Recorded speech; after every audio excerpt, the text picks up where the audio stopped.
இயேசுவின் நாமத்தில் இந்த 7வது மாதத்தின் முதல் ஆராதனைக்கு வந்திருக்கிறவங்க எல்லாரையும் நாங்கள் வாழ்த்துகிறோம், வரவேற்கிறோம். விசேஷமா இந்த புதிய மாதத்துல உங்களை சந்திக்கிறதுல ரொம்ப சந்தோஷப்படுகிறோம். ஆமேன். நான் சொல்றேங்க, கடந்த 6 மாதங்களை விட இதுக்கப்புறம் நீங்க கடக்க போகிற இந்த 6 மாதங்களும் ஆச்சரியமா கர்த்தர் நடத்த போகிறார். ஆமேன். அதிசயமா நடத்த போகிறார். நீங்கள் எதிர்பார்த்திராத முடிவை உங்களுக்கு கொடுத்து உங்களை அதிசயமா கர்த்தர் நடத்த போகிறார். ஆமேன்.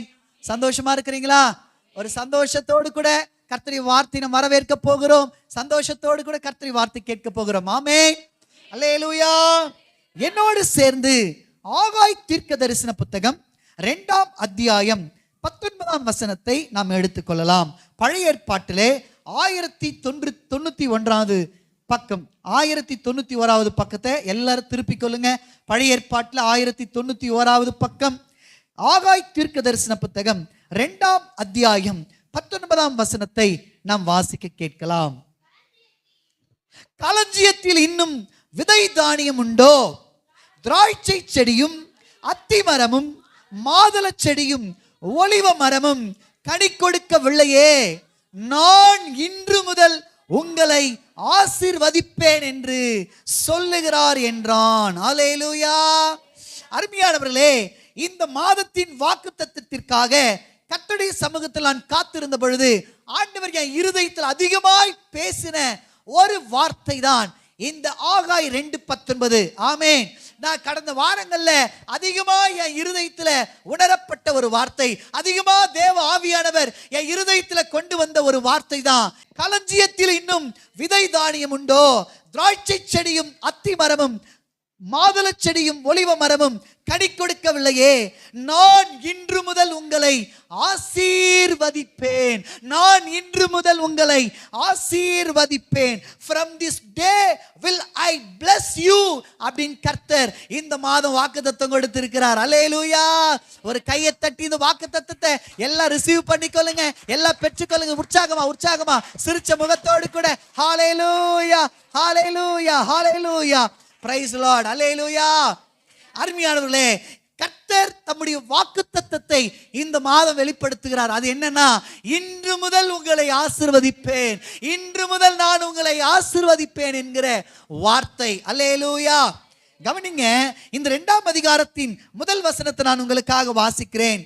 7ஆம் மாதம் 21ஆம் தேதியிலே ஆகாய் என்னும் தீர்க்கதரிசியின் மூலமாய் கர்த்தருடைய வார்த்தை உண்டாயிற்று அப்படின்னு சொல்லப்படுகிறது. இங்க பாருங்க, பல ஆண்டுகளுக்கு முன்பாக இதே 7வது மாதம் ஆகாய் என்கிற தீர்க்கதரிசிக்கு கர்த்தருடைய வார்த்தை உண்டாகி அவர் செருபாபேலுக்கு இந்த வாக்குத்தத்தத்தை கொடுத்து அவனை தேற்றுகிறத, அவனை ஆற்றுகிறத, இன்னும் முன்னேறி செல்வதற்கு அவனை ஊக்கப்படுத்தினதான ஒரு வார்த்தை தான் இந்த வார்த்தை. ஆமேன். அதே 7வது மாதமாகிய இந்த மாதத்துல அதே நம்முடைய தீர்க்கதரிசி ஆகிய பரிசுத்த ஆவியானவரை கொண்டு நம்முடைய சபைக்கு கொடுக்கப்படுகிற வார்த்தை என்னன்னா, அதே வார்த்தை தான், இன்று முதல் உங்களை ஆசீர்வதிப்பேன், இன்று முதல் நான் உங்களை ஆசீர்வதிப்பேன் என்று கர்த்தர் நம்மை பார்த்து சொல்லுகிறார். ஆமென். அல்லேலூயா. இங்க பாருங்க, கர்த்தர் உங்களை பார்த்து சொல்றாரு, நீங்க, அதாவது இந்த வசனம் ஆரம்பிக்கும் போதே எப்படி ஆரம்பிக்குதுன்னா, களஞ்சியத்தில் இன்னும் விதை தானியம் உண்டோ அப்படின்னு சொல்லப்படுகிறது. ஒருவேளை உங்க வாழ்க்கையில நீங்க பல குறைகளை கண்டிருக்கலாம், உங்க பேங்க் பேலன்ஸ் குறைஞ்சிருக்கலாம், உங்க வாழ்க்கையில வர வேண்டிய காரியங்கள் வராம இருக்கலாம். அது மாத்திரமல்ல, திராட்சை செடியும் அத்தி மரமும் மாதுளை செடியும் ஒலிவ மரங்களும் கனி கொடுக்காம இருந்திருக்கலாம். அருமையானவர்களே, உங்க மந்தையில மாடு இல்லாம போயிருக்கலாம், உங்க பந்தியில கொழுமையான ஆடுகள் இல்லாம போயிருக்கலாம். எது இருக்கோ இல்லையோங்க, நீங்க எந்த நிலைமையில இந்த ஆராதனைக்கு வந்திருந்தாலும் உங்களை பார்த்து கர்த்தர் சொல்லுகிற வார்த்தை இதுதான். என்ன இல்லைன்னு நீங்க கஷ்டப்படுறீங்களோ, இன்று முதல் நான் உங்களை ஆசீர்வதிப்பேன் என்று கர்த்தர் உங்களை பார்த்து சொல்லுகிறார். ஆமென். இந்த நாள் முதற்கொண்டு கர்த்தர் உங்களை ஆசீர்வதிக்க துவங்குகிற ஒரு நாள் இந்த நாள். ஆமென். இந்த மாதம் முதற்கொண்டு கர்த்தர் உங்க கையின் பிரயாசத்தை ஆசீர்வதிக்கிற ஒரு மாதம் இந்த மாதம். அல்லேலூயா. சத்தமா அல்லேலூயா. அருமையானவர்களே, நல்லா கவனிங்க. அதாவது பாபிலோன்ல கிட்டத்தட்ட 70 வருஷ அடிமைத்தனத்தை அனுபவிக்கிற இஸ்ரவேல் ஜனங்களுக்கு கோரேஸ் என்கிற ராஜா, அதாவது பெர்ஷியன் ஆகிய அதாவது பாபிலோன் காலத்துல தான் இந்த இஸ்ரவேல் ஜனங்கள் அடிமைப்பட்டு போறாங்க. அடிமைப்பட்டு போய் கிட்டத்தட்ட 70 ஆண்டுகள் கர்த்தர் சொல்லிட்டாரு அவங்க அங்க என்ன பண்ணணும்னா அடிமைத்தனத்தில் இருக்கணும்னு கர்த்தர் சொல்லிட்டாரு. அவங்க அடிமைகளாக வாழ்ந்து கொண்டிருக்கிறாங்க. இப்போ பாபிலோன் சாம்ராஜ்யம் ஒரு முடிவுக்கு வந்து பிற்பாடு மேதிய பெர்ஷியா என்கிற அந்த சாம்ராஜ்யம் எழும்புது பாருங்க. எழும்பும் பொழுது பெர்ஷியனாகிய கோரேஸ் என்று நம்ம வாசிக்க முடியும். அவன் என்ன பண்ணனா கர்த்தருடைய ஆவியானவர் அவன் இருதயத்துல பேசினதுனால அவன் ஊருக்குள்ள ஒரு தண்டோரா போடுறான். அவன் ஊருக்குள்ள ஒரு அனௌன்ஸ்மெண்ட் கொடுக்கிறான். என்னன்னா கர்த்தரிடத்துல பேசினதுனால இஸ்ரவேல் ஜனங்கள், அதாவது அடிமைப்பட்டிருக்கிறாங்க இல்லையா, அந்த ஜனங்க நீங்க உங்க சொந்த தேசத்துக்கு புறப்பட்டு போகலாம் அப்படின்னு சொல்லி ஒரு அனௌன்ஸ்மெண்ட் கொடுக்கிறான் பாருங்க. கிட்டத்தட்ட அவன் அனௌன்ஸ்மெண்ட் கொடுத்ததுக்கு அப்புறம் கிட்டத்தட்ட 3 பகுதிகளாக அவங்க என்ன பண்றாங்கன்னா இஸ்ரவேல் ஜனங்க சொந்த தேசத்துக்கு திரும்பி வராங்க. சொந்த தேசத்துக்கு அவங்க திரும்பி வந்த உடனே அவங்க எல்லாரும் ஆலோசனை பண்ணி என்ன பண்றாங்கன்னா தேவ திட்டத்தின்படி தம்முடைய ஆலயத்தை, தேவனுடைய ஆலயத்தை அவர்கள் கட்ட ஆரம்பிக்கிறார்கள். அஸ்திபாரம் போடுறாங்க பாருங்க. அருமையானவர்களே, அஸ்திபாரம் போட்ட உடனே அங்க இருந்த எதிரிகள் மூலியமா அந்த கட்டிட பணிக்கு ஸ்டே ஆர்டர் வாங்கிடுறாங்க. ஸ்டே ஆர்டர் வாங்கின உடனே என்ன ஆயிடுச்சுன்னா கிட்டத்தட்ட நான் நினைக்கிறேன் 20 ஆண்டுகள் என்ன ஆகுதுன்னா அந்த கட்டிடம் எழும்பாமையே, ஆலயம் அதாவது கட்டி முடிக்காமையே அந்த அஸ்திபாரத்தினுடைய நிலையிலே நிக்குது பாருங்க. இப்ப ஆண்டவர் செயல்தேல் குமாரனாகிய அந்த செருபாபேலை எழுப்பும்படிக்கு, யோசுவாவை எழுப்பும்படிக்கு, கர்த்தர் ஜனங்களை எழுப்பும்படிக்கு பல தீர்க்கதரிசிகளை கர்த்தர் அனுப்பி விடுறாரு பாருங்க. அதுல ஒரு தீர்க்கதரிசி தான் யாருன்னா இந்த ஆகாய் என்கிற தீர்க்கதரிசி. ஆமென். கவனிங்க அருமையானவர்களே, ஒருவேளை இஸ்ரவேல் ஜனங்களைப் போல நீங்க சோர்ந்து போய் வந்திருக்கலாம். ஒருவேளை இஸ்ரவேல் ஜனங்களைப் போல இதெல்லாம் நம்மளால முடியாதுங்க, இதெல்லாம் நம்மளால மேற்கொள்ள முடியாது என்ற சூழ்நிலையை வந்திருக்கலாம். ஒருவேளை இஸ்ரவேல் ஜனங்களைப் போல உங்க அதாவது திராட்சை செடி பலன் இல்லாம போயிருக்கலாம், அத்திமரம் உங்களுக்கு பலன் கொடுக்காம போயிருக்கலாம், உங்க வாழ்க்கையில எதுவுமே இல்லாம இருக்கலாம். இன்னைக்கு கர்த்தர் சொல்றாரு, உங்க வாழ்க்கையில என்ன இருந்தாலும் இல்லாவிட்டாலும் நான் இன்று முதல் உங்களை ஆசீர்வதிப்பேன் என்று கர்த்தர் சொல்லுகிறார். ஆமென். இந்த நாள் முதற்கொண்டு நீங்க ஆசீர்வதிக்கப்பட போறீங்க. அல்லேலூயா, அல்லேலூயா. கவனிங்க அருமையானவர்களே, கர்த்தர் உங்களை ஆசீர்வதிக்கிறது நீங்க பார்க்க தான் போறீங்க. ஆமென். சங்கீதம் 115:12 சொல்லுகிறது. என்னோடு சேர்ந்து அதை எடுத்துக்கொள்ளுங்களேன். சங்கீதம் 115:12 கர்த்தர் நம்மை நினைத்திருக்கிறார், அவர் ஆசீர்வதிப்பார் அப்படின்னு சொல்லப்படுது. இந்த மாதம் எப்படிப்பட்ட மாதம்னா கர்த்தர் நம்மை நினைத்து நம்மளை ஆசீர்வதிக்கிற ஒரு மாதம். அல்லேலூயா. அந்த வசனத்தை பாருங்களேன், ரொம்ப அழகா எழுதப்பட்டிருக்கிறது. கர்த்தர் நம்மை நினைத்திருக்கிறார், அவர் ஆசீர்வதிப்பார். இஸ்ரவேல் குடும்பத்தாரை ஆசீர்வதிப்பார், அவர் ஆரோன் குடும்பத்தாரை ஆசீர்வதிப்பார். கர்த்தருக்கு பயப்படுகிற பெரியோரையும் சிறியோரையும் அவர் ஆசீர்வதிப்பார். கர்த்தர் உங்களையும் உங்க பிள்ளைகளையும் என்ன பண்ணுவாருங்க சொல்லுங்க. அது கீழே ஒரு வசனம் இருக்கு பாருங்க, 15வது வசனம். வானத்தையும் பூமியும் படைத்த கர்த்தராலே நீங்கள் ஆசீர்வதிக்கப்பட்டவர்கள் அப்படின்னு சொல்லப்படுகிறது. ஆமென். இந்த மாதம் என்ன மாதம்னா அங்க பாருங்க, கர்த்தர் உங்களை நினைத்து, உங்க சூழ்நிலையை நினைத்து, உங்க போராட்டங்களை நினைத்து உங்களை ஆசீர்வதிக்கிற ஒரு மாதம் தான் இந்த மாதம். ஆமென். அல்லேலூயா. உங்களை நினைச்சு இந்த மாசம் உங்களை ஆசீர்வதிப்பேன்னு கர்த்தர் சொல்லுகிறார். ஆமென்.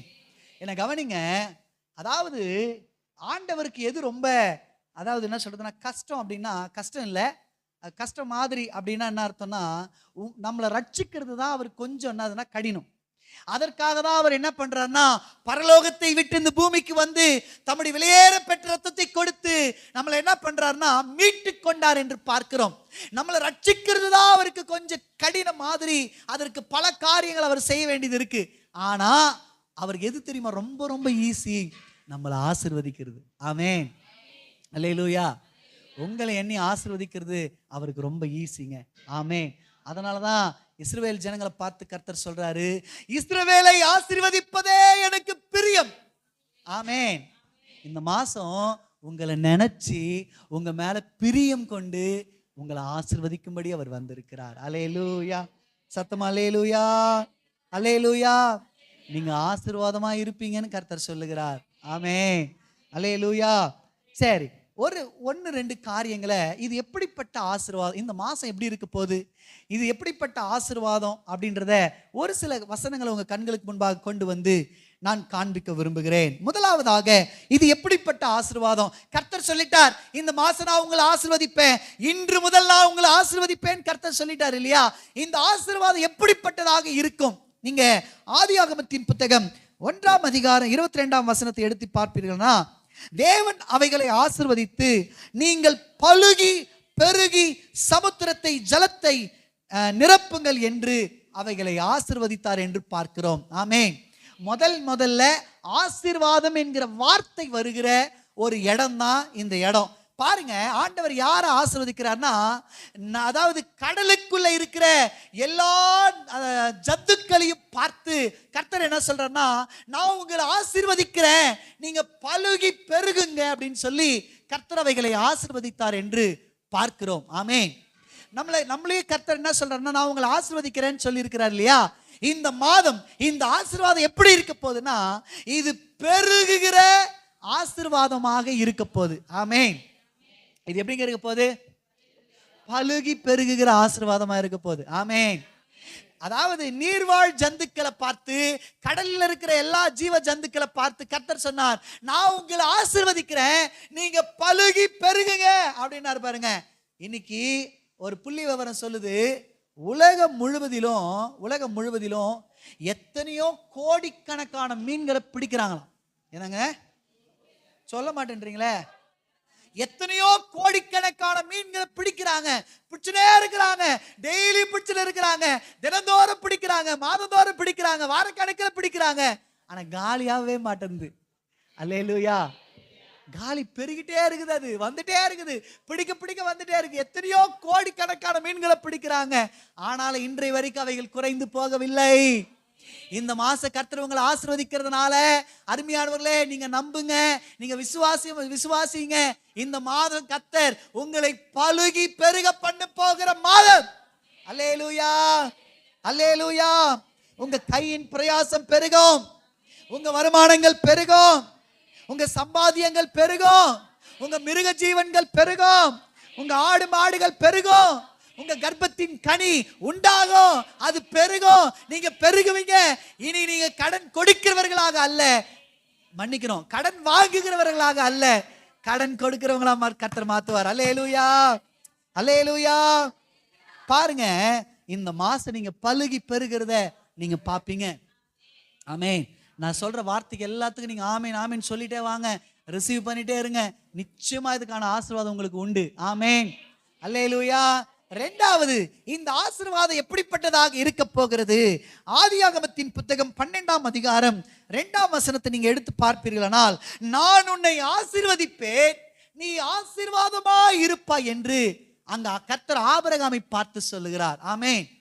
கவனிங்க, ஆபிரகாமுக்கு உண்டான ஆசீர்வாதம் என்னன்னா, முதல்ல கர்த்தர் ஆபிரகாமை ஆசீர்வதிப்பாரா, அடுத்தது அவன் அநேகருக்கு ஆசீர்வாதமாய் மாறுவானா.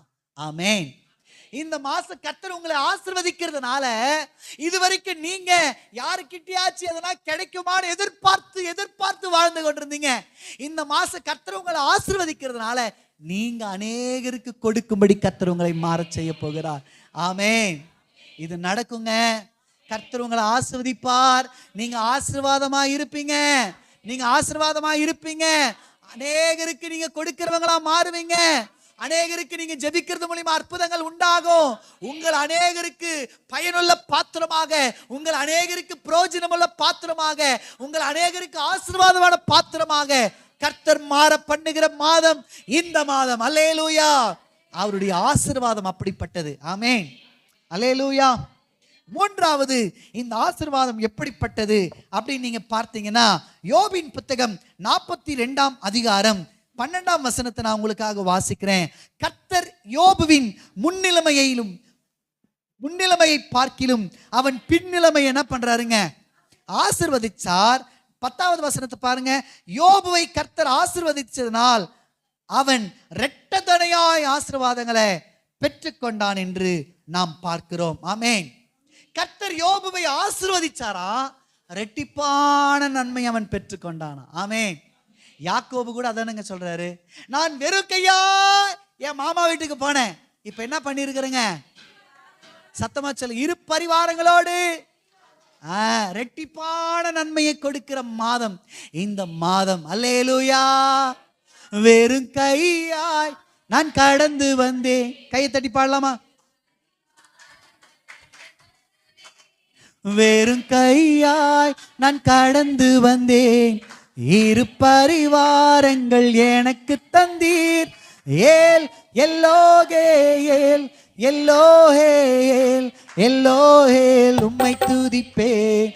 ஏல் எல்லோகேல் எல்லோஹேல் எல்லோஹேல் உம்மை துதிப்பேன்.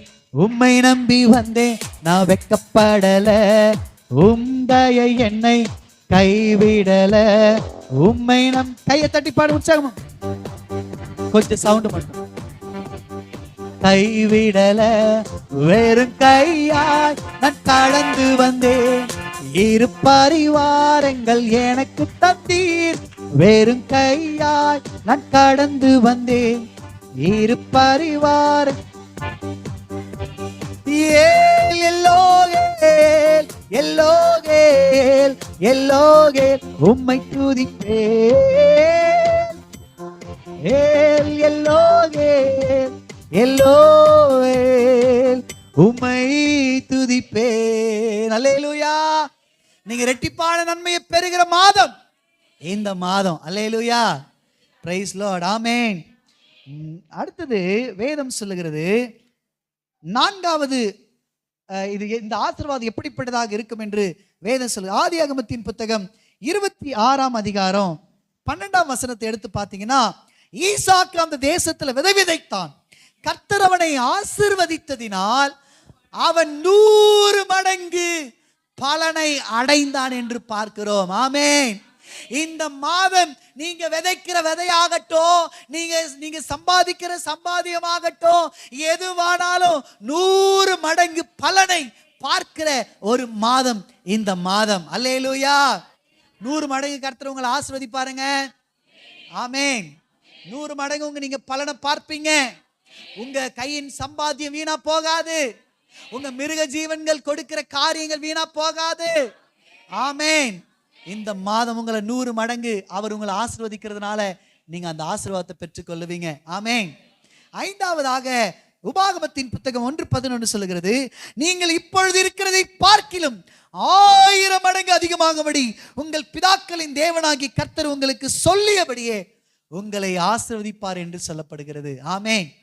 இந்த மாசம் கர்த்தர் உங்களை ஆசீர்வதிக்கிறதுனால கர்த்தர் சொல்றாரு 1000 மடங்கு நீங்க ஆசீர்வாதத்தை பெற்றுக்கொள்வீங்கன்றார். ஆமென். சிலருக்கு கர்த்தர் 100 மடங்கு, சிலருக்கு கர்த்தர் 1000. ஏன்னா அவங்க தேவை அதிகமா இருக்கும் போல இருக்குது. ஆமென். பிரதர் 100 மடங்கெல்லாம் பத்தாது பிரதர், ஒருவேளை ஜெபம் பண்ணிட்டு வந்தீங்களான்னு தெரியல. கர்த்தர் சொல்றாரு, நான் உங்களை ஆசீர்வதிக்கிறதுனால நீங்க 1000 மடங்கு ஆசீர்வாதத்தை சுதந்தரித்துக் கொள்ளுவீர்கள். 1000 மடங்கு கர்த்தர் உங்களை ஆசீர்வதிக்க போகிறார் என்று கர்த்தர் சொல்லுகிறார். ஆமென். அப்படியே பைபிள் முழுக்க நிறைய இருக்கு. நான் அப்படியே கொஞ்சம் வேகமா சொல்லிடுறேன் பாருங்க.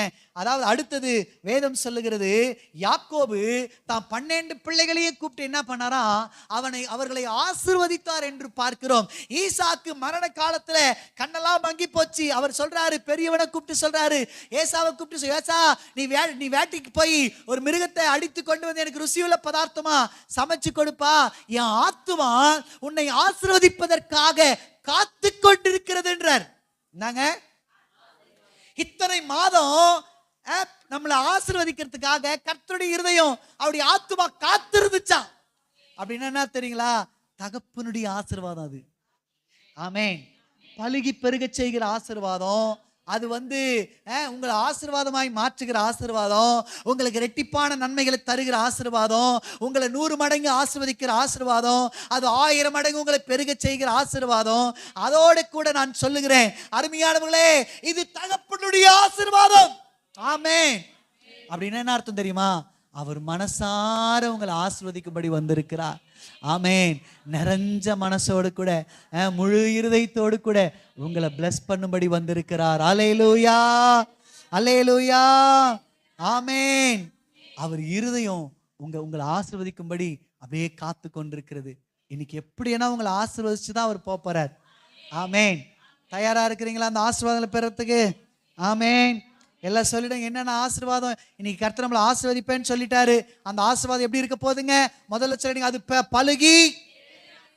ஆமா, நீங்க கையிட்டு செய்கிற எல்லாமே இந்த மாதம் பெருகும்.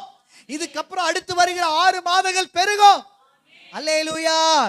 கடந்த 6 மாதங்களை காட்டிலும் அடுத்த நீங்க சந்திக்க போகிற 6 மாதங்கள் உங்களுக்கு பெருக்கத்தின் ஆசீர்வாதத்தை கர்த்தர் கொடுக்க போகிறார். அல்லேலூயா. அது இரட்டிப்பான ஆசீர்வாதங்களாய் இருக்கும். அது 1000 மடங்கு ஆசீர்வாதங்களாய் இருக்கும். ஆமென் சொல்லி அல்லேலூயா, அல்லேலூயா, ஆமென். கர்த்தர் நல்லவர். Praise Lord. அது தகப்பனுடைய ஆசீர்வாதம்னு பார்த்தோம். ஆமென். கவனிங்க, கவனிங்க. அதாவது என்னதான் ஒரு ஒரு ஒரு மனுஷன் எவ்வளோ நல்லவனா இருந்தாலும் அவங்க பிள்ளைகளை பார்க்குற மாதிரி வேற யாரையும் அவங்க பார்க்க மாட்டாங்க. ஆமா தானுங்க? ஏதோ ஒரு சதவீதம் என்ன ஆயிடும்னா, கொஞ்சம் அவங்க எவ்வளோ பெரிய கொடுக்கிறவங்களா இருந்தாலும், எவ்வளோ பெரிய வள்ளலா இருந்தாலும், தன் பிள்ளைகளுக்குன்னு வரும்பொழுது என்ன ஆகும்னா அவங்க கொஞ்சம் ஸ்பெஷலாக தான் செய்வாங்க. ஆமென்.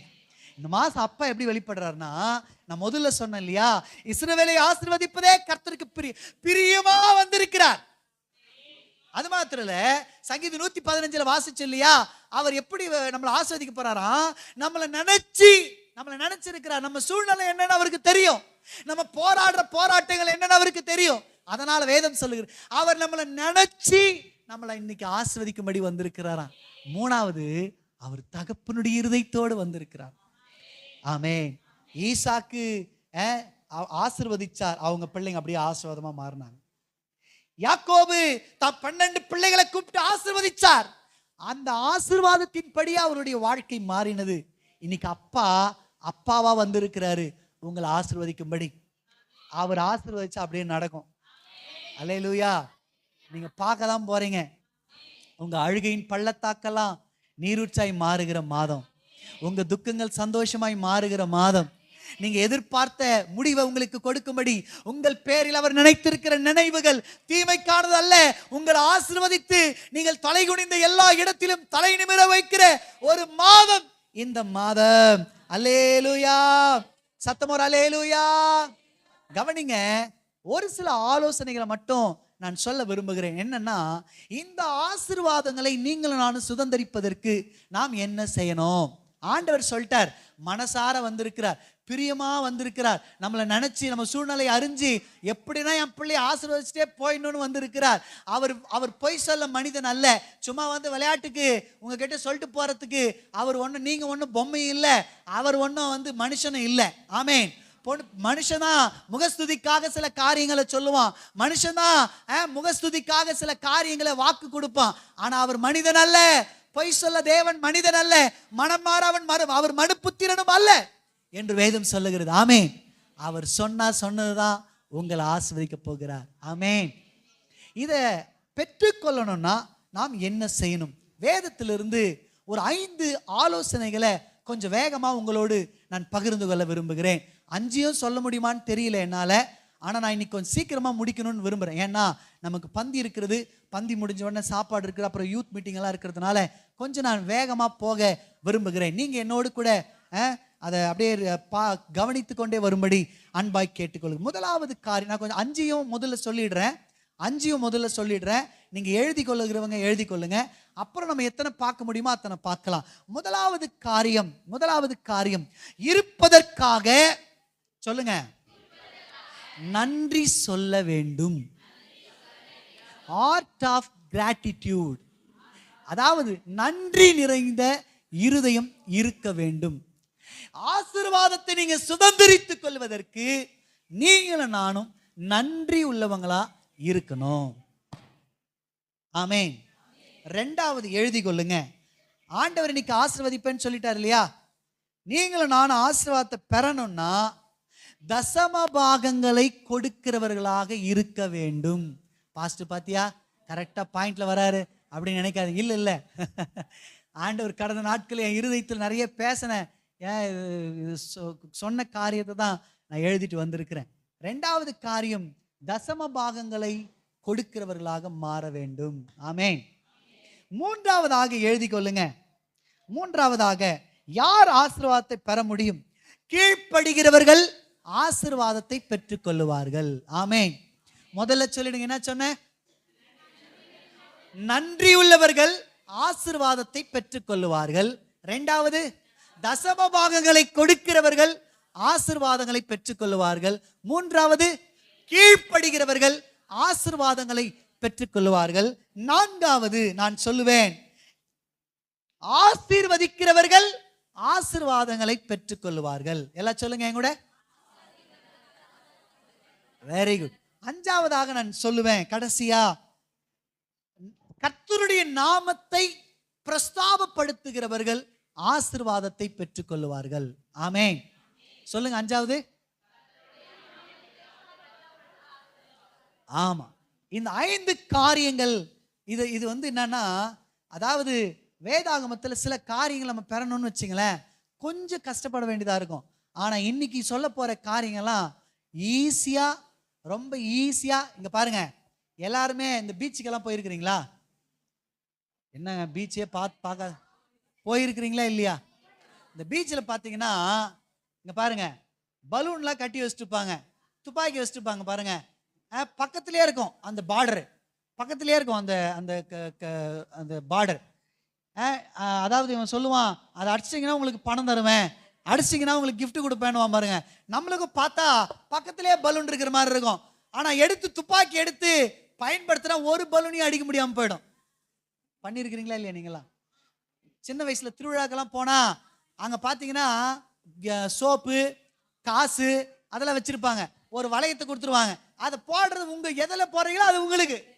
நம்மளும் 5 வாங்கி போடுவோம், தவறி போயிடும்.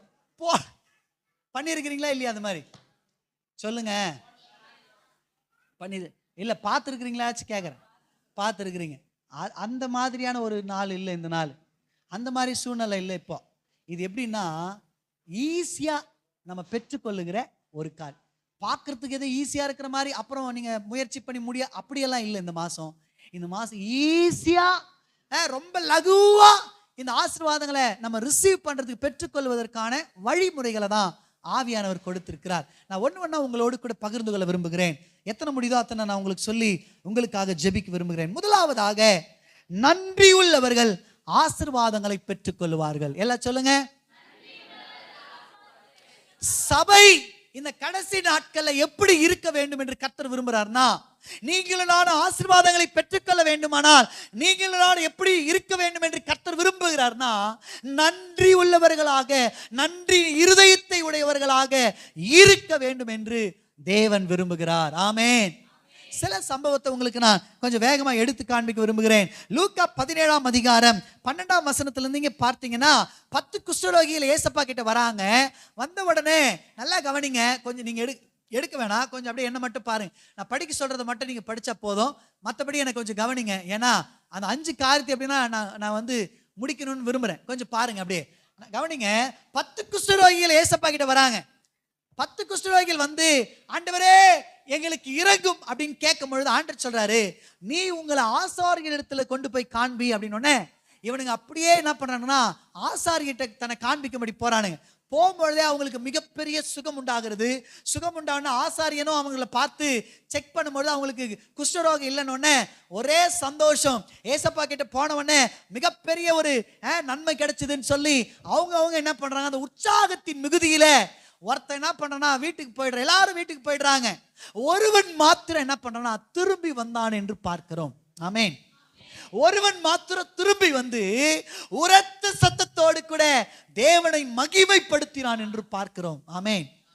ஆண்டவர் சொல்றாரு, ஏன்பா 10 பேர் அல்லவா சுகம் பெற்றீர்கள், 10 பேர் அல்லவா வந்தீர்கள். சுகம் பெற்றது 10 பேர். ஆனா தேவனை மகிமைப்படுத்தும்படி, தேவனுக்கு நன்றி சொல்லும்படி ஒருவன் மாத்திரம் வந்திருக்கிறியே அப்படின்றார்.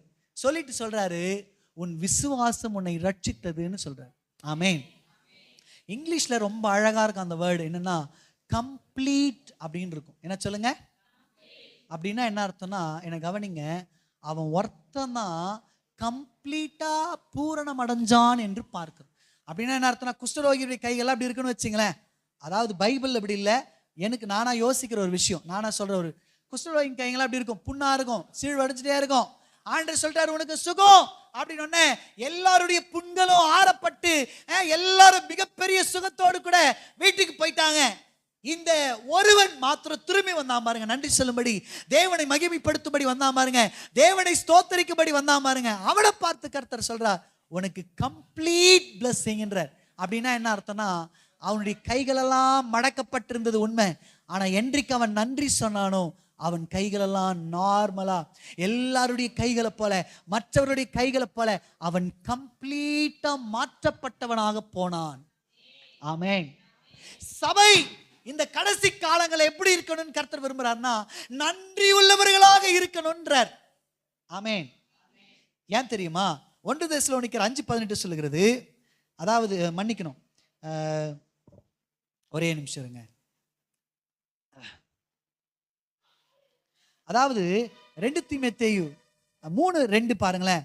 2 தீமோத்தேயு 3:2, எப்படி எனில் மனுஷர்கள் தற்பிரியராயும் பணப்பிரியராயும் வீம்புக்காரராயும் அகந்தை உள்ளவர்களாயும் தூஷிக்கிறவர்களாயும் தாய் தகப்பன்மார்களுக்கு கீழ்ப்படியாதவர்களுமாயும், இப்படி சொல்லிட்டு அதோட ஒன்றத்தை சேர்க்கிறார் ஆண்டவர், நன்றி அறியாதவர்களாயும் இருப்பாங்க அப்படின்னு சொல்றார். ஆமென்.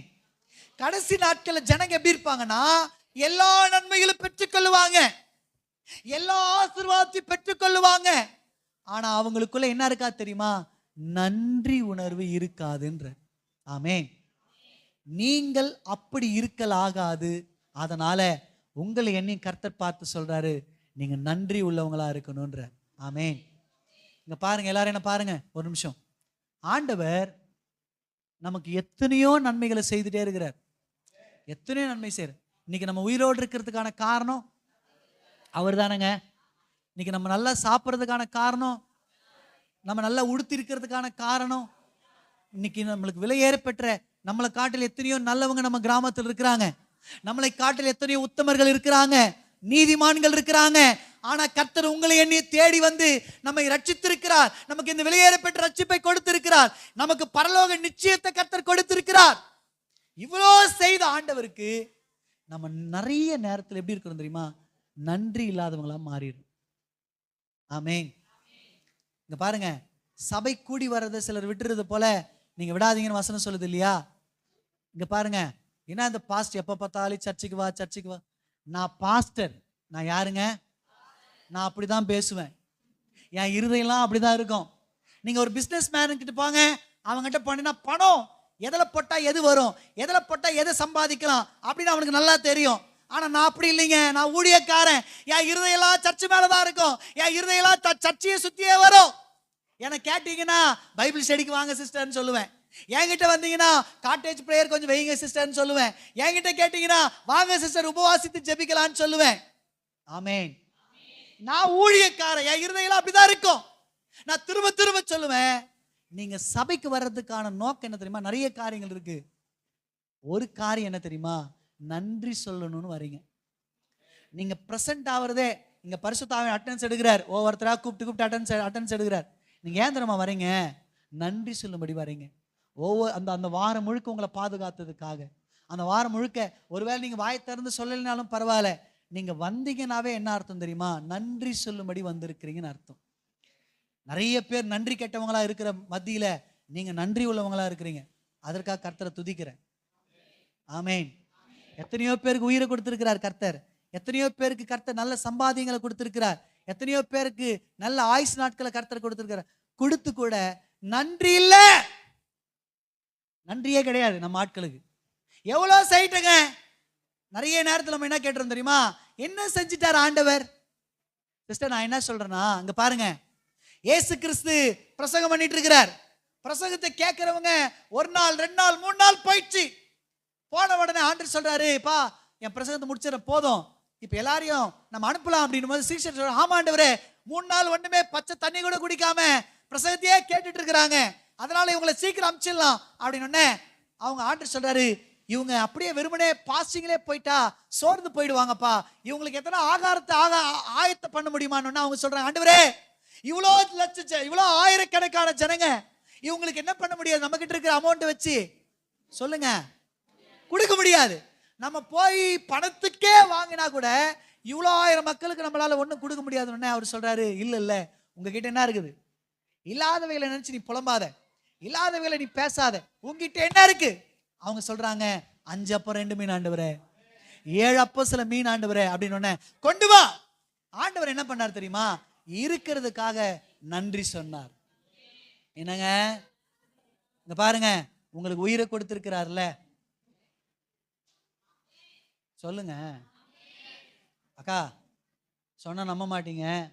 நீங்க இந்த ஹாஸ்பிட்டல்ஸ்க்கெல்லாம் அந்த எமர்ஜென்சி வார்டுக்கு போய் பாருங்க.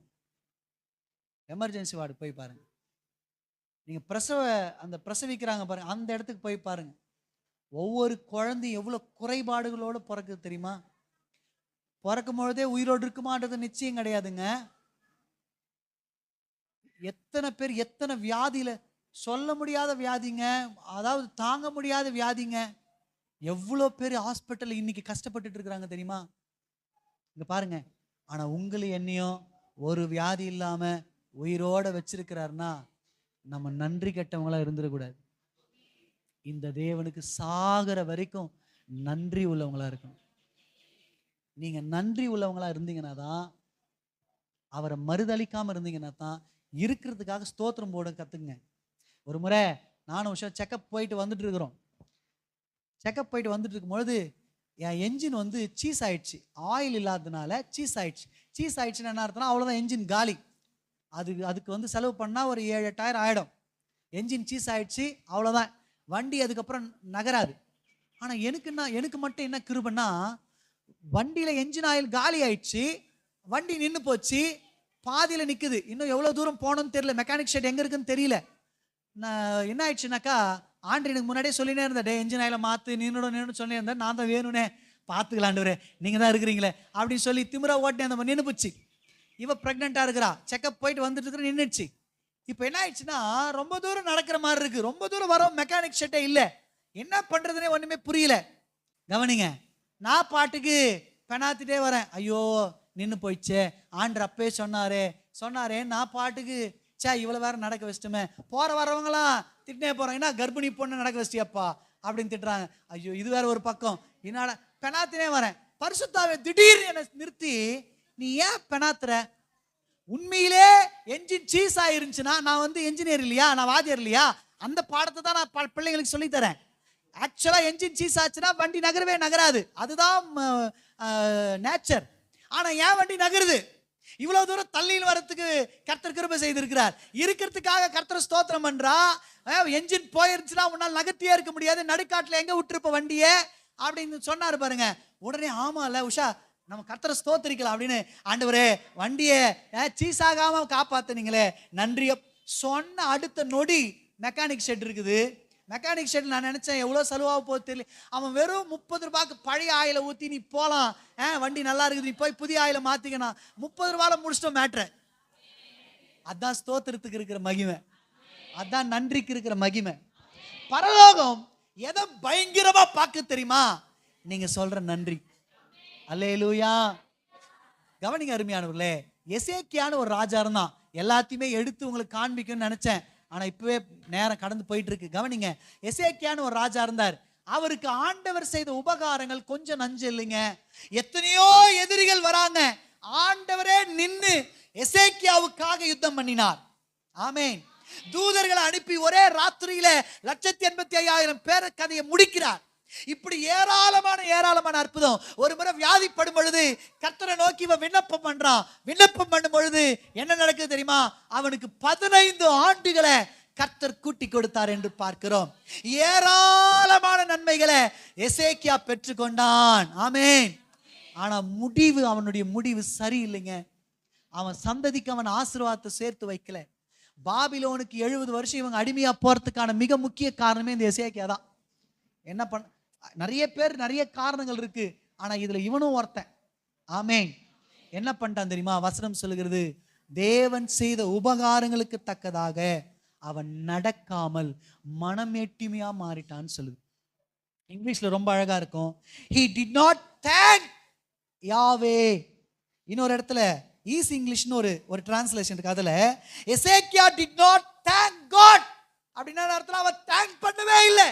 ஆண்டவர் செய்த எல்லா உபகாரங்களுக்காக, நன்மைகளுக்காக, மரணத்துக்கு ஏதுவான வியாதியை மாத்தி 15 வருஷம் கூட்டி கொடுத்ததுக்கான நன்றியே இல்லாம அவன் நடந்து கொண்டான் என்று வேதம் சொல்லுகிறது. ஆமென். நிறைய நேரத்துல ஆண்டவர் செய்த உபகாரங்களுக்காக நன்றி இல்லாம போறோம். அதுதான் நம்ம ஆசீர்வாதத்தை இழந்து போறதுக்கான முதல் வழியே. சபை நன்றி உள்ளவங்களா இருக்கணும். ஆமென். உங்களை ஏங்க எல்லா ஆராதனைக்கு வாங்கன்னு கூப்பிடுறோம் தெரியுங்களா? நீங்க வருவதனால ஒன்னு தெரிவிக்கிறீங்க ஆண்டவர்கிட்ட. என்ன தெரியுமா தெரிவிக்கிறீங்க? ஆண்டவரே, நான் சாப்பிடுற சாப்பாடு, நான் உடுத்துகிற உடை, நான் உண்ணுகிற உணவு எல்லாம் நீங்க கொடுத்ததுப்பா, நீங்க இல்லைன்னா நான் இல்லைன்றதுக்காக தெரிவிக்கிறீங்க. ஒவ்வொரு ஆராதனையில அதை நீங்க தெரிவிக்கிறீங்க. அதனால தான் பாட்டு வேலையில எதெல்லாம் கிடைச்சா நன்றி பாடலாம் நாங்கள் பாடுறோம். தேவனை எப்படின்னா மகிமைப்படுத்திட மாட்டோமா அப்படின்னு நாங்கள் வந்து துடிக்கிறோம். ஆமென். அதனால தான் உங்களை கூப்பிடுறோம். வந்துருங்க, வந்து சீக்கிரத்தில் வந்துருங்க. உள்ள வந்து கர்த்தர் நம்ம எல்லாரும் சேர்ந்து நன்றி சொல்லலாம். வாங்க, தேவனை நோக்கி ஸ்தோத்திரிக்கலாம். வாங்க. இந்த ஸ்தோத்திரம் மேல போக போக என்ன ஆகும்னா, உங்க வாழ்க்கையில் இருக்கிற எல்லா குறைகளும் மாறும். 5 அப்பம் 2 மீன் தான் இருக்கு, ஆனா புருஷர்கள் மாத்திரம் 5000 பேர். கர்த்தர் பிதாவை நோக்கி ஸ்தோத்திரிச்சார். ஆண்டவரே, இதை கொடுத்தீங்களே போதும், இதாச்சும் இருக்கேன்னு சொல்லி அவர் ஸ்தோத்திரிச்சார். பிதாவாகி தேவன் பார்த்தார் பரலோகத்திலிருந்து, என்னப்பா இது, நான் கொடுத்திருக்கிறது கொஞ்சம் தான், ஆனா இவன் என்ன பண்றான், அதற்காக ஸ்தோத்திரிக்கிறாங்களேன்னு சொல்லி கர்த்தர் அதை ஆசீர்வதித்தார்னு பார்க்கிறோம். ஆமென். சொல்லுங்க. பெருகினதும் அந்த வசனம் எப்படி தெரியுமா இருக்கும்? ரொம்ப அழகா இருக்கும். அவங்க திருப்தி அடைந்தார்கள். சில கல்யாணத்துக்கெல்லாம் போனீங்கன்னு வச்சுங்களேன், சப்பாத்தி போடுவான், அதுக்கு ஒரு சால்லாம் ஊற்றுவான், நல்லா இருக்கிற மாதிரி இருக்கும். ஏங்க இன்னொன்று போடுங்கண்ணா, ஏங்க கல்யாண வீட்டுக்காரர் சொல்லிட்டான் ஒன்று தான் போடணும்னு. நீங்கள் அதெல்லாம் பார்த்துருக்கிறீங்களா, கேட்டிருக்கிறீங்களா? நாங்களாம் நிறைய அதெல்லாம் பார்த்து அனுபவிச்சிருக்கிறோம். ஆமென்.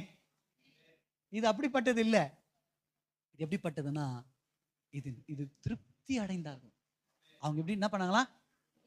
சின்ன பிள்ளைங்க எத்தனை மீன் சாப்பிட்ருப்பாங்க? மிஞ்சி போனால் 2 மீன். எங்களை மாதிரி ஆட்கள்லாம் அடிச்சு தள்ளியிருப்பாங்க, ஒரு 15 மீன் சாப்பிட்ருப்பாங்கன்னு வச்சுங்க. எத்தனை பேர் எத்தனை சாப்பிட்டாலும் அவங்க திருப்தியா 3 நாள் ஃபாஸ்டிங்க எவ்வளோ சாப்பிட்ருப்பாங்க பாருங்க. நம்ம ஒரு வேளை ஃபாஸ்டிங் இருந்து போனாலே ஏகப்பட்ட ஐட்டம் உள்ள போகுது. சாப்பிட்டு அதை பத்தாம ஸ்நாக்ஸ் எதனால இருக்குதான்னு தேடுற கண்ணு நம்ம கண்ணு. ஆமென். திருப்தி அடைந்தார்களாம். திருப்தி. அந்த திருப்தி எப்போ வந்துச்சு தெரியுமா? அவங்க நன்றி சொன்னப்போ வந்துச்சு. உங்க குடும்பத்துல நீங்க நன்றி சொல்றவங்களா இருங்க. தேவன் இடத்துல நீங்க நன்றி சொல்றவங்களா இருங்க. ஆமென்.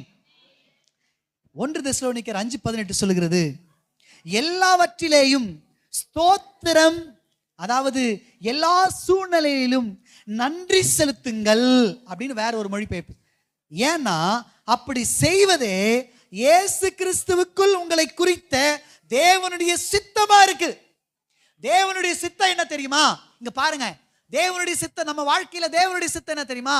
நீங்க எல்லா சூழ்நிலையும் தேங்க்ஸ் சொல்லுங்க, எல்லாவற்றுக்காக ஸ்தோத்திரம் பண்ணுங்க. அதனால்தான்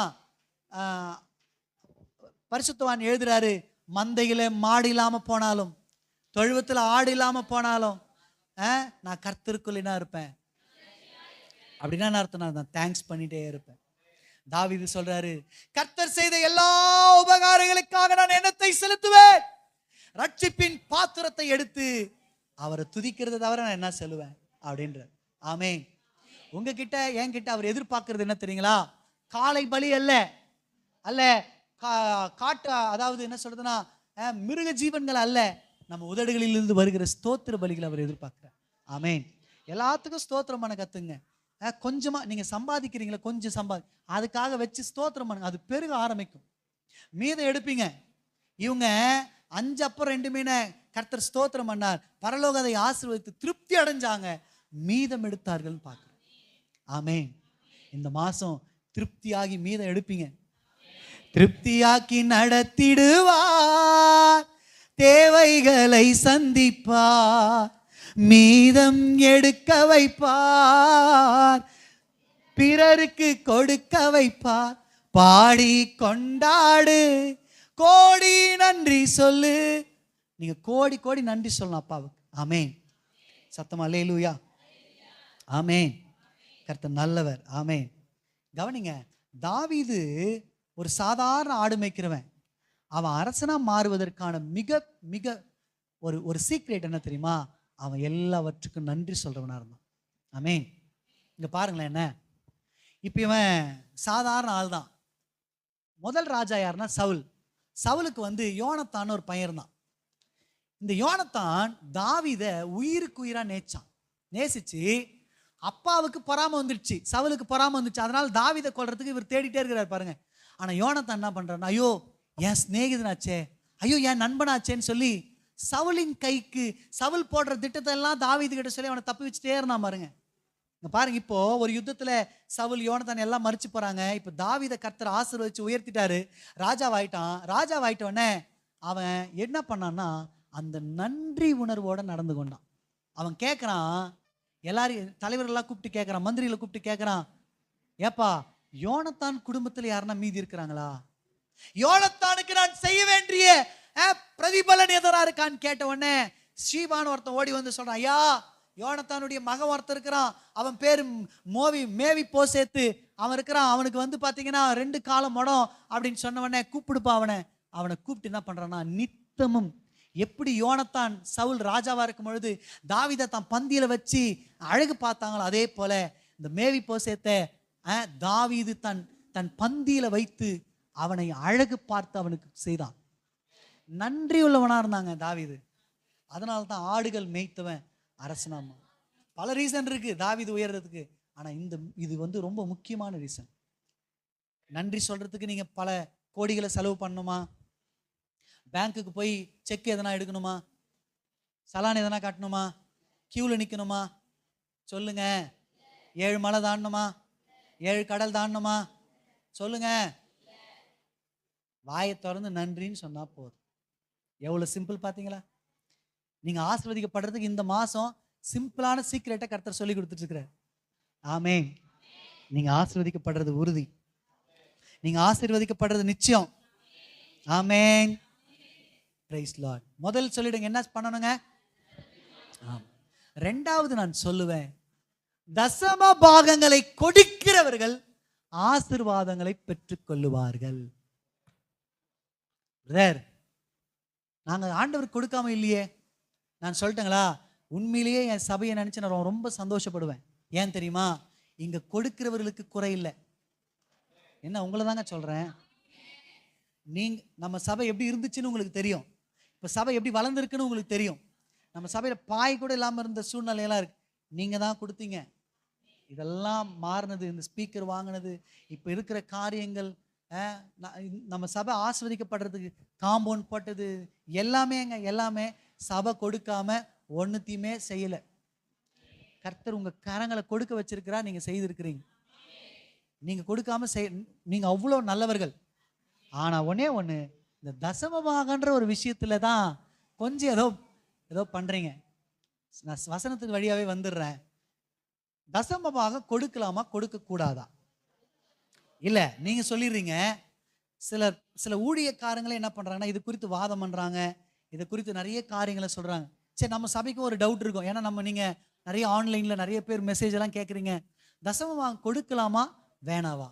பழைய ஏற்பாட்டில் ஆண்டவர் என்ன சொல்லியிருக்கிறாருன்னா, தசமபாகத்தை கொடுக்க சொல்லியிருக்கிறார். நீங்க எடுக்க வேணாம், நானே வாச்சிடுறேன். என்னாகும் 18:26. முதல்ல தசமபாகம்னா என்னன்னு சொல்லிடுறேன், கவனிங்க. நீ லேவியரோடு சொல்ல வேண்டியது என்னவென்றால், இஸ்ரவேல் புத்திரர் கையில் வாங்கி கொள்ளும்படி நான் உங்களுக்கு சுதந்திரமாக கொடுத்த தசம பாகத்தை நீங்கள் அவர்கள் கையில் வாங்கும்போது, தசம பாகத்தில், இந்த வார்த்தையை நல்லா கவனிங்க, தசம பாகத்தில் 10ல் ஒரு பங்கை கர்த்தருக்கு ஏறெடுத்து படைக்கும் படைப்பாயாக செலுத்த வேண்டும்னு சொல்லப்படும். அப்போ தசம பாகம்னா முதல்ல சபை புரிந்து கொள்ளணும். அது என்னன்னா, நீங்க ஏதோ ஒரு காணிக்கை கொடுத்துட்டு போறீங்க பாருங்க, அது இல்ல தசம பாகம். பாஸ்டர், எங்களுக்கு நாங்க லோனு ஒரு 10,000 எடுத்துங்க, நாங்க போன போது ஆண்டுக்கு ஒரு 200 ரூபாய் வச்சுங்க, அது இல்ல தசம பாகம். தசம பாகம் 10ல் ஒரு பங்கா. என்ன சொல்லுங்க? 10ல் ஒரு பங்கு. நீங்க சம்பாதிக்கிற ஒவ்வொரு சம்பாதியத்திலையும் 10ல் ஒரு பங்கை கொடுக்கிறது தான் தசம பாகம். ஆமென்.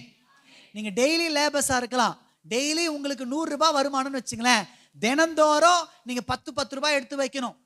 உங்களுக்கு வந்து அதாவது என்ன சொல்றதுன்னா, 10 ரூபாய் வருமானம், ஒரு நாளைக்கு 10 ரூபாய் வருமானம், 1 ரூபாய் கட்டாயம் நீங்க இதுதான் 10ல் ஒரு பங்கு எடுத்து வைக்கிற தசமம்.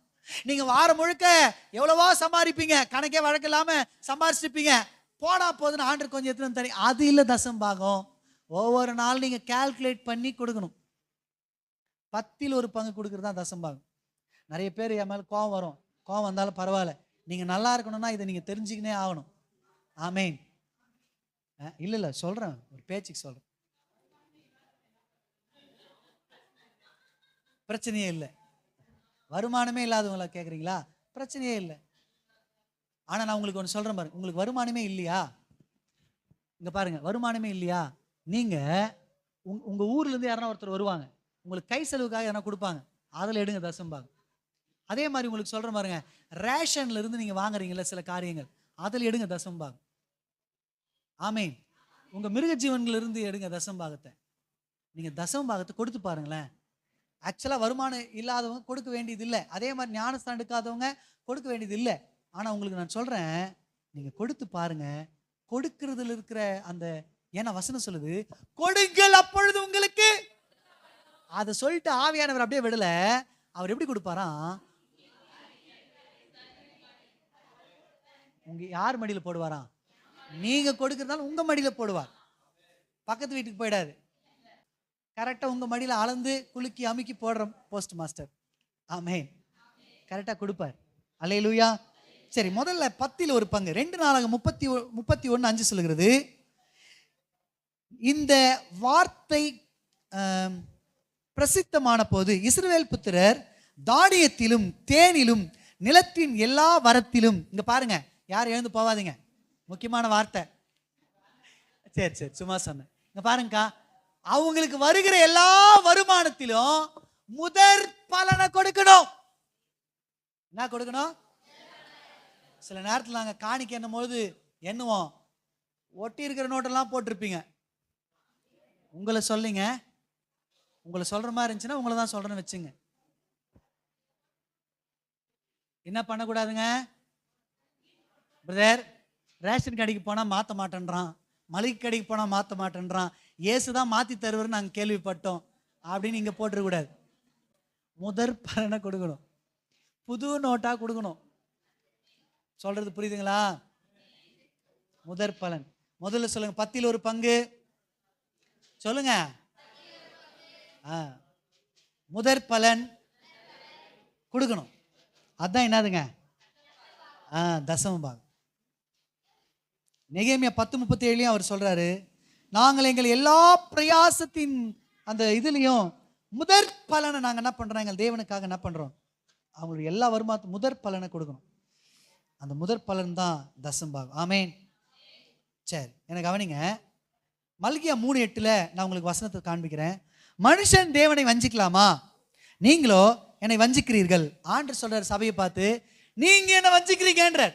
என்னங்க நீங்க கேட்குறீங்க உடனே, ஆண்டவரே உண்மை எதனால் வஞ்சிக்கிறோம் அப்படின்னு கேட்டா அவர் சொல்றாரு, தசம பாகத்தினாலும் காணிக்கினாலும் என்ன வஞ்சிக்கிறீங்க.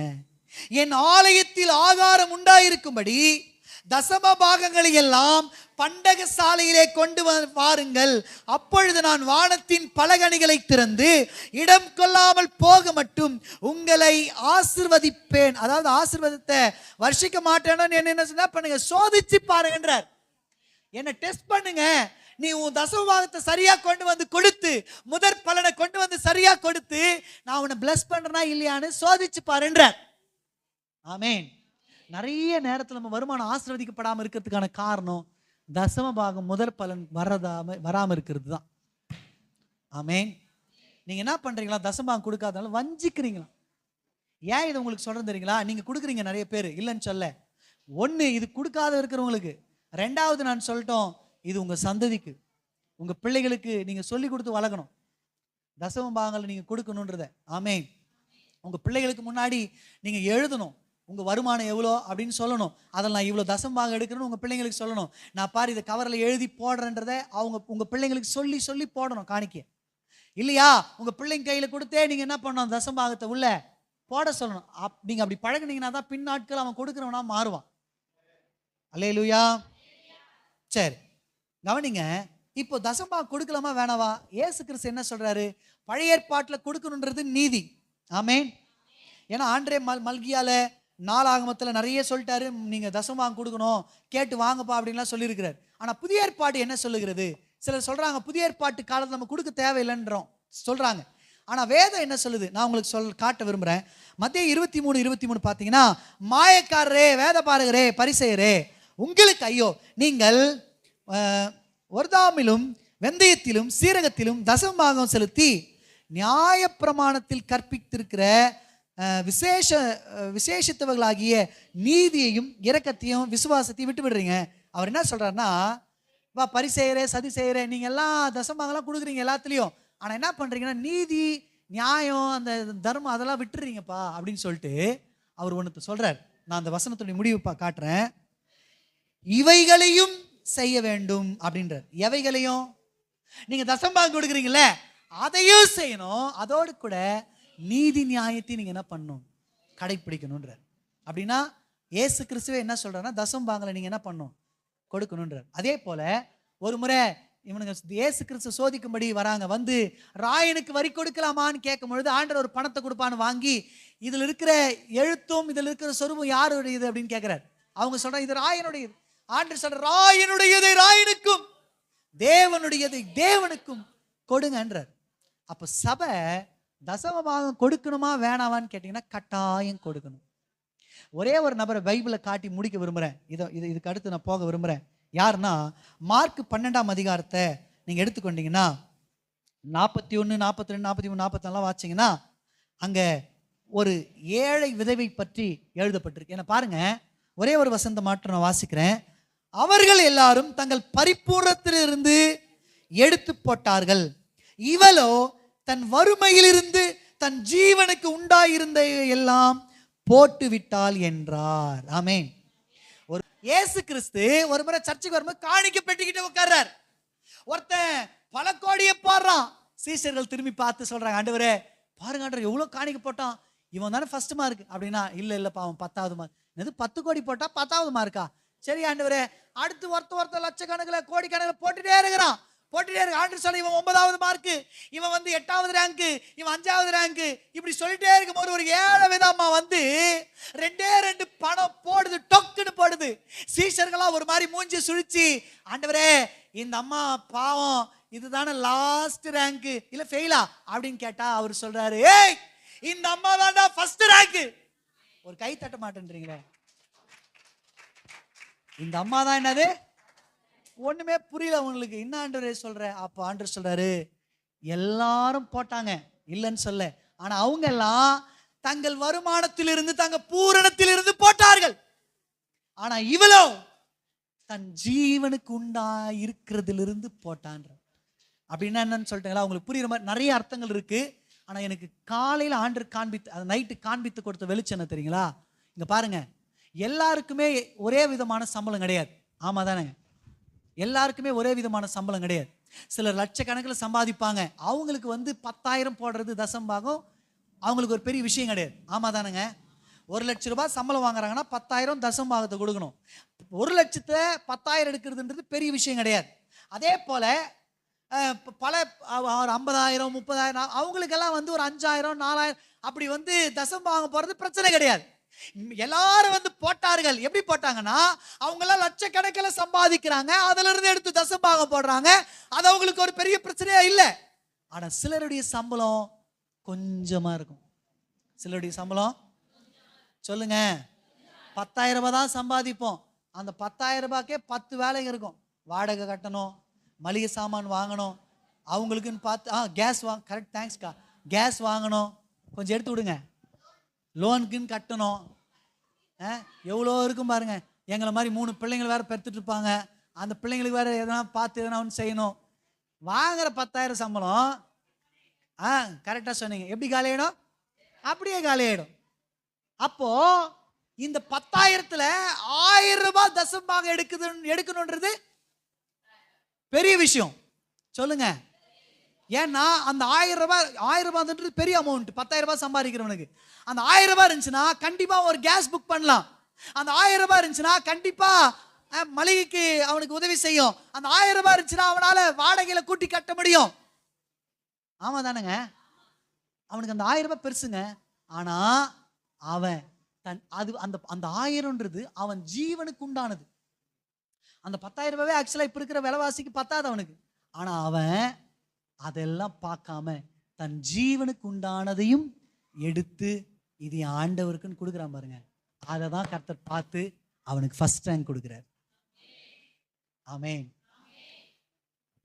வானத்தின் பலகணிகளை திறந்து இடம் கொள்ளாமல் போகப்பட்டு நான் உங்களை ஆசீர்வதிக்கணும்னா நீங்க தசம பாகத்துல சரியா இருங்கன்ற. தசம பாகத்தை வஞ்சிக்காதீங்க, அதெல்லாம் பெரிய பாவம்ன்றார்.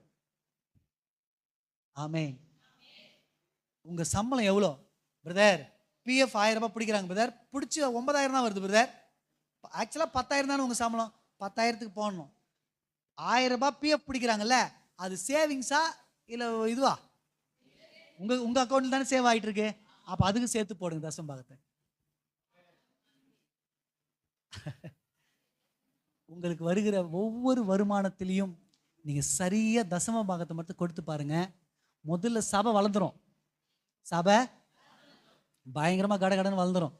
ஏன்னா ஒவ்வொருத்தரும் எவ்வளவு பெரிய மில்லினர்னு எனக்கு தெரியும். நீங்களாம் எவ்வளவு பெரிய வசதி வாய்ப்பு உடையவர்கள் எனக்கு தெரியும். நீங்க எவ்வளவு பெரிய பணக்காரன்னு எனக்கு தெரியும். எவ்வளவு பெரிய தொழில் அதிபர்கள்னு எனக்கு தெரியும். தசம பாகம் மட்டும் கரெக்டாக தயவு செய்து போட்டுருங்க. முதல்ல சர்ச்சு வளரும். அப்புறம் நீங்க வளருவீங்க. கர்த்தர் உங்களை ஆசீர்வதிப்பார். ஆமென். அல்லேலூயா. Praise Lord. மூணாவது நான் சுருக்கமா சொல்லி முடிக்கிறேன். கீழ்ப்படுகிறவர்கள் ஆசீர்வாதத்தை பெற்றுக்கொள்வாங்க. ஆமென். இதை மட்டும் நான் சொல்லி முடிச்சிடுறேன். புக்கு மூட்டேன். கீழ்ப்படுகிறவர்கள் ஆசீர்வாதத்தை பெற்றுக்கொள்ளும். இங்க பாருங்க, பரலோகம் ரொம்ப முக்கியமா பார்க்கிறது உங்களை ஆசீர்வதிக்கணும்னா உங்களுக்குள்ள கீழ்ப்படிதல் இருக்கான்னு. அதனால தான் நீங்க சாமுவேல் புத்தகத்துல பார்த்தீங்கன்னா பலியை பார்க்கிலும் கீழ்ப்படிதலே உத்தமம். பரலோக பார்வையில நீங்க வந்து ஆசீர்வாதத்தை பெறணும்னா கீழ்ப்படிதல் வரணும். ஆமென். ஆதாம் ஏவாள் ஆசீர்வாதத்தை இழந்ததுக்கான காரணம் என்ன தெரியுமா? அவங்க சத்துருவுடைய வார்த்தைக்கு செவி கொடுத்தாங்க. என்னங்க? ஒரு முறை இஸ்ரவேல் தேசத்தை ஆகாப்பும் ஏசபேலும் ஆட்சி செய்யறாங்க. அங்க ஒருத்தன் அரண்மனைக்கு பக்கத்திலேயே ஒருத்தன் திராட்சை தோட்டத்தை வச்சுனுங்கிறான். எங்கங்க? எதுக்கு பக்கத்துல? அரண்மனைக்கு பக்கத்துல திராட்சை தோட்டம் வச்சுருங்க. இந்த ஆகாப்பு என்ன பண்றான்? அவங்ககிட்ட போயிட்டு, ஏய் வா, உன் திராட்சை தோட்டத்தை என்ன பண்ணிடு, எனக்கு கொடுத்துரு, நான் அது என்ன பண்ண போறேன்னா கீரை கொல்லியா மாத்த போறேன் அப்படின்றான். அவன் சொல்றான், அந்த மனுஷன், சார் இது எந்து என்ன சொல்லுங்க, எல்லாரும் அந்த வார்த்தை சொல்லுங்க, இது எந்து என் முற்பிதாக்கள் எனக்கு கொடுத்தது. சொல்ல மாட்டேன்றீங்களே, இது அப்படிலாம் கொடுக்க முடியாதுன்னு ராஜா கேட்டே கொடுக்க முடியாதுன்றான். ஆமென். இங்க பாருங்க, இந்த மாதிரி தான் பிசாசு உங்க காதுல வந்து பேசுவான் டெய்லியும். சர்ச்சுக்கா அதுக்கு ஏன் போற? திராட்சை தோட்டம் சபைக்கு அடையாளம். இது உங்க முற்பிதாவாகிய இயேசு கிறிஸ்து தான் சொந்த ரத்தத்தை கொடுத்து சம்பாரிச்சு உங்க கையில கொடுத்த ரட்சிப்பு. இது சபை ஆராதனைக்கு கீரை கொல்லியா மாத்திரம் நான் பாருங்க, அது என்னத்துக்கு அடையாளம்? பிஸ்னஸ்க்கு அடையாளம். ஆமென். நிறைய பேருக்கு ஆராதனை முக்கியம் இல்லை, சம்பாத்தியம் தான் முக்கியம். ஆனா இவன் தெளிவா சொல்றான், நோ நோ நோ நோ. அவன் ராஜா வெறுமனே கொடுக்குறேன்னு சொன்னா பரவாயில்லைங்க, டே ராஜான்ற அதிகாரத்தில் அவன் கேட்கறான். அவன் கேட்கறான், எப்படி கேட்கறான்னா, உனக்கு இதுக்கு பதிலாக பக்கத்துல வேற ஒரு நிலத்தை தரேன், வேற ஒரு இடத்துல திராட்சை தோட்டத்தை வச்சு தரேன், இல்லையா பணத்தை நான் தரேன், எவ்வளவு பணம் வேணாலும் கேள், நான் தந்துடுறேன். அவன் சொல்றான், முடியாதுன்றான். சார், உங்க காதுல ஒவ்வொரு ஞாயிற்றுக்கிழமையும் பிசாசு வந்து பேசுவான், வா ஓட்டி வைக்கிறாங்க போயிடலாம், போவாதீங்க, வா, எதனா ஒன்று பேசுவான். சொன்னா தப்பா எடுத்துப்பீங்க, ஏன்னா நமக்கு அந்த சூழ்நிலை தான் தெரியுது, வேற சூழ்நிலை தெரியுமா? அதை சொன்னா நீங்க எதனா கோச் சொல்லுவாங்க. பிசாசு வந்து காதுல நீங்க சொல்ல முடியாதுன்னு. இது ஏன் ஆராதனை சொல்லுங்க, இது ஏன் சபை, இது ஏன் கர்த்தர் வராரு என்னை பார்க்கறதுக்கு, நான் அங்கதான் போவேன்னு வரணும். ஆராதனை ஒரு நாள் பிஸ்னஸா மாத்திராதீங்க. உங்க சொந்த அலுவல்கள் செய்யறது தான் பிஸ்னஸ். உங்க சொந்த சம்பாத்தியத்துக்கு போறீங்க, அது அப்படி இருக்காதீங்க. கொஞ்சம் கீழ்ப்படுகிற. என்ன கீழ்ப்படிதல்? ஊழியக்காரன் என்ன சொல்றனா அது கீழ்ப்படிங்க. ஆமா, இவர் பெரிய ஆளு, இவர் சொன்ன கீழ்ப்படிஞ்சணுமா? இல்லைங்க, நாங்கள் பரிசுத்த ஆவியானுடைய ஏவுதலால சொல்லுவோம். சில நேரங்கள் அதில் நஷ்டமே வந்தாலும் சகித்து கொள்ளுங்க. அந்த நஷ்டத்துக்கு பதிலாக பல மடங்கு உங்களுக்கு திருப்பி கொடுக்க தேவன் வல்லமை உள்ளவராக இருக்கிறார்.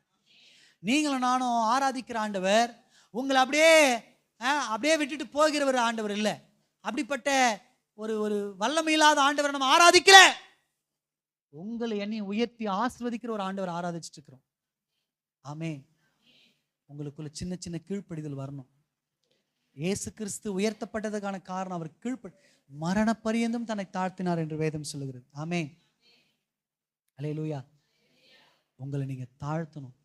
கீழ்ப்படிதல் உங்களுக்குள்ள வரணும். ஒரு முறை இயேசு கிறிஸ்து படவில் ஏறி பிரசங்கம் பண்ணிட்டே இருக்கிறார். பிரசங்கம் முடிஞ்சிச்சு. பேதுரு நைட்டெல்லாம் பாவம் மீன் பிடிச்சிட்டு வந்து ஒண்ணுமே கிடைக்கல. அவன் பாட்டுக்கு வலையை அழைச்சிட்டு இருக்கிறான். இப்போ இயேசு கிறிஸ்து பேதுரை பார்த்து, ஏம்பா பேதுரு, இவ்வளோ நேரம் கத்தி கத்தி பிரசங்கம் பண்ணுறேன், எதனா ஒன்றுனா கேட்டியா? உனக்கு வேணும்ப்பா, இதெல்லாம் நைட்டில் மீன் பிடிச்சி ஒன்றும் கிடைக்கல, இது வேணும் உனக்கு அப்படின்னு சொல்லலை.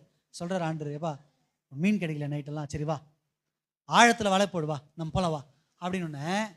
இவன் ஏற்கனவே நைட்டெல்லாம் போய் பிரயாசப்பட்டுட்டு வந்துட்டான். ஒரு முறை கடலில் அந்த வலையை போட்டாலே அது மேலே ஒரு கவுச்சி ஸ்மெல் வரும். அந்த ஸ்மெல் கழுவினா தான் போவோம். அதை கழுவினா தான் அடுத்த முறை வெயிலில் காய வச்சு தான் பயன்படுத்தும். அப்போ தான் மீனுங்க மாட்டோம். இல்லைனா அந்த கவுச்சி ஸ்மெல்லுக்கே அந்த மீனுங்க வராது. இவன் கழுவின்னு இருக்கிறான், இன்னும் கழுவே முடிக்கல. அந்த கவுச்சி ஸ்மெல்லு வலையில் இருக்குது. இவன் நைட்டெல்லாம் போய் பிரயாசப்பட்டு வந்துட்டா ஒரு மீனும் கிடைக்கல. ஆனால் இப்போ கர்த்தர் சொல்றாரு, வா போலாம். உடனே கீழ்ப்படிந்து போனான். வசனம் சொல்லுகிறது, ஏராளமான மீன்களை பிடிச்சான். வலை கிழியத்தக்க மீன்களை பிடிச்சான். கூட்டாளிகள் எல்லாம் கூப்பிடுறான், வாப்பான்னு கூப்பிட்டு அவன் சொல்றான், இழுத்தா 2 படகு நிறைய அவன் எடுத்து போட்டான்னு வாசிக்கிறோம். ஆமென், ஆமென். உங்க குடும்பத்தில் நீங்க ஒருத்தர் கீழ்ப்படுறதுனால அந்த முழு குடும்பம் ஆசீர்வதிக்கப்படும். ஆமென். கொஞ்சத்துல நீங்க கீழ்ப்படிய கத்துக்கொள்ளுங்க. கொஞ்சத்துல நாங்க சொல்றதெல்லாம் என்னங்க, நாங்க என்ன சொல்லிட்டு போறோம், மிஞ்சி மிஞ்சி போனா சர்ச்சுக்கு வாங்கன்னு சொல்ல போறோம், அவ்வளவுதான், வேற ஒன்றும் இல்லை. இந்த சுற்றி சுற்றி எங்கே வரேன்னு மட்டும் பாருங்களேன். சர்ச்சை ஆராதனை மிஸ் பண்ணிடாதீங்க, சர்ச்சை விட்டுறாதீங்க. பைபிள் ஸ்டடிக்கெல்லாம் கொஞ்சம் வாங்க, வீட்டு கூட்டத்துக்கெல்லாம் கொஞ்சம் வீடு திறந்து கொடுங்க, ஞாயிற்றுக்கிழமை ஆராதனைக்கு கொஞ்சம் வாங்க, இதை மிஸ் பண்ணிடாதீங்க. ஆமென். சுற்றி சுற்றி என் இருதயம் அங்கேயே வருது பாருங்க. அதனால தயவு செய்து இதுக்கு கீழ்ப்படிங்க. முதல்ல எதுக்கு கீழ்ப்படினோம்? உபாகமத்தின் புத்தகத்தில் ஆண்டு சொல்றாரு, என் சொல்லுக்கு நீ செவி கொடுக்கணும்ன்ற. அப்போ அந்த உபாகமத்தின் புத்தகத்துல ஏராளமான ஆசீர்வாதங்களை கத்து.